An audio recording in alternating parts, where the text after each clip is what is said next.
ब्रह्मचर्य की रक्षा कैसे करें? प्रेमानंद महाराज से सीख, ब्रह्मचर्य की रक्षा कैसे करें। प्रस्तावना, धीमी गंभीर आवाज में। आज हम जानेंगे कि एक साधक कैसे ब्रह्मचर्य की रक्षा कर सकता है, कैसे अपनी अनमोल ऊर्जा को व्यर्थ जाने से बचा सकता है। आइए चलते हैं प्रेमानंद महाराज जी के चरणों में, जहां से हमें सरल और गूढ़ शिक्षा मिलेगी। पहला दृश्य, साधक की पीड़ा। एक युवा साधक, नाम है आदित्य। उसे बचपन से भक्ति का मार्ग अच्छा लगता था, पर जवानी की दहलीज पर आते ही मन चंचल हो गया। वासना के विचार, बुरी संगति और मोबाइल ने उसका मन विचलित कर दिया। आदित्य दुखी था, शर्मिंदा था। वह चाहता था कि वह ब्रह्मचारी बने, पर बार बार हार जाता था। एक दिन वह रोते रोते भगवान से प्रार्थना करता है, हे प्रभु, मुझे बचाए, मेरे ब्रह्मचर्य की रक्षा कराए। दूसरा दृश्य, संतों की ओर रुख। एक दिन किसी ने आदित्य को बताया कि वृंदावन में प्रेमानंद महाराज जी एक दिव्य संत हैं, जो ब्रह्मचर्य पर विशेष उपदेश देते हैं। आदित्य तुरंत वृंदावन पहुंचता है। भक्तों की भीड़ के बीच वह प्रेमानंद महाराज के दर्शन करता है।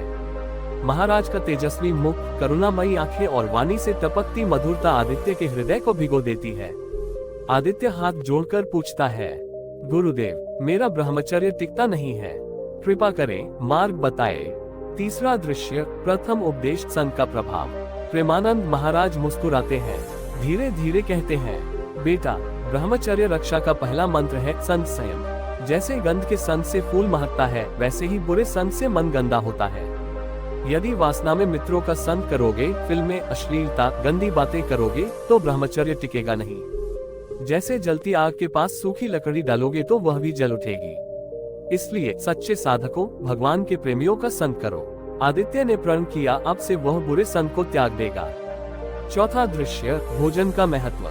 अगले दिन आदित्य ने फिर प्रश्न किया, गुरुदेव, मेरे विचार भी क्यों अशुद्ध हो जाते हैं? महाराज बोले, भोजन शुद्ध तो मन शुद्ध। मांस, मदिरा, प्याज, लहसुन, गरिष्ठ भोजन, ये मन को तामसिक बनाते हैं। खाए तो हल्का, सात्विक भोजन खाए। दूध, फल, हरी सब्जियां, छाछ, ये साधक के आहार हैं। भोजन करते समय भगवान का स्मरण करो, भोजन भी साधना बन जाएगा। आदित्य ने निश्चय कर लिया, अब वह सात्विक आहार ही ग्रहण करेगा। पांचवा दृश्य, दृष्टि संयम का उपदेश। फिर महाराज बोले, सबसे बड़ा चोर है दृष्टि।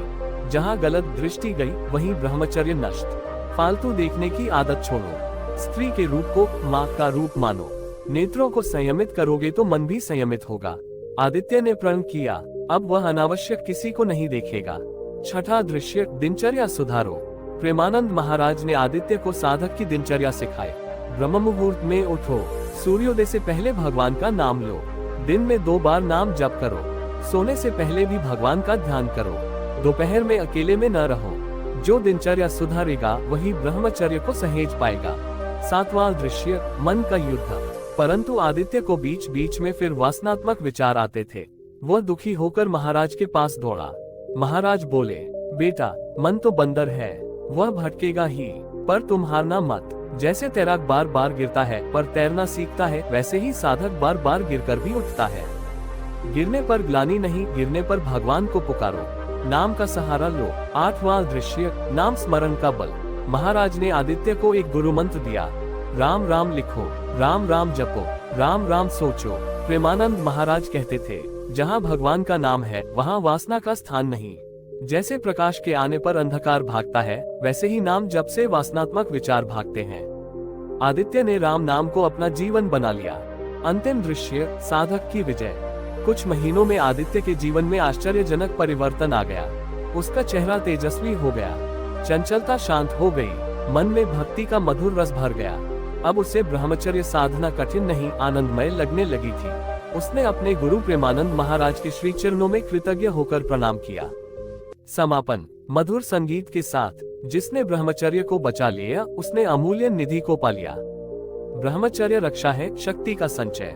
ब्रह्मचर्य रक्षा है प्रभु प्रेम का मार्ग। आइए हम भी प्रेमानंद महाराज जी की शिक्षाओं को अपने जीवन में उतारें और ब्रह्मचर्य की पावन साधना करें। राधे राधे।